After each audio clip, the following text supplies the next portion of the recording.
Praise the Lord. ஒரே ஒரு வசனத்தை கூட காண்பித்துக் கொடுக்கிறேன். 2 நாளாகமும் 19ஆம் அதிகாரம் 11வது வசனம். நீங்கள் திடமனதாய் இருந்து காரியத்தை நடத்துங்கள், உத்தமனுக்கு கர்த்தர் துணை.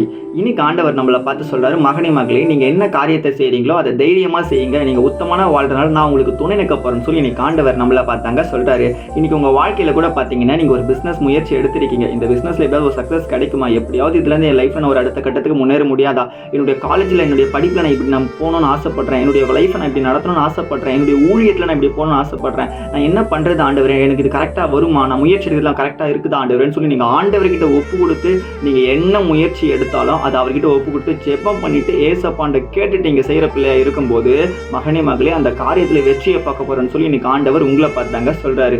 வசனமே அழகா சொல்லுதுங்க, உத்தமனுக்கு கர்த்தர் துணையமா. இந்த உலகத்துல உத்தமமா நேர்மையா நான் வெற்றியும் பாதையில போக போறேன், நான் உழைச்சி நான் முன்னேற போறேன்ற அந்த உழைப்பு உங்ககிட்ட இருக்கு பாத்தீங்களா? ஏசப்பா அதை பார்த்துருக்கிற மகனே மகளே, நீங்க கவலைப்படாதீங்க. நீங்க எடுக்கிற பிரயாசங்கள் முயற்சிகள் எல்லாமே வெற்றியின் பாதையில தான் போகும். பேதுருடைய வேலை மீன் பிடிக்கிறது தான். என்னைக்கு ஏசப்பா பேதுரு ஏற்றுக்கொண்டாரோ அன்னைக்கே மீன் பிடிக்கிற வேலையிலிருந்து ஏசப்பா ஒரு ப்ரொமோஷன் கொடுத்தாரு. இன்னைக்கு உங்க வாழ்க்கையில கூட, உங்க பிசினஸ்ல, உங்க தொழில கூட பாத்தீங்கன்னா நீங்க ஒரு ப்ரொமோஷனுக்காக, ஒரு முன்னேற்றத்துக்காக எதிர்பார்த்து காத்துருக்கீங்களா? ஏசப்பா முழு மனதோட ஏற்றுக்கொண்டு அவர் மேல விசுவாசத்தை வச்சுட்டு அவர் மேல பாரத்தை போட்டு நீங்க செஞ்சு பாருங்க. நிச்சயமா அது சக்சஸ் மட்டும் தாங்க கொடுக்கும். விசுவாசிக்கிறீங்கன்னா ஆமீன் போட்டுக்கோங்க. இதே போல வசனத்தை நான் ஃபாலோ பண்ணிக்கோங்க. God bless you. ஆமீன்.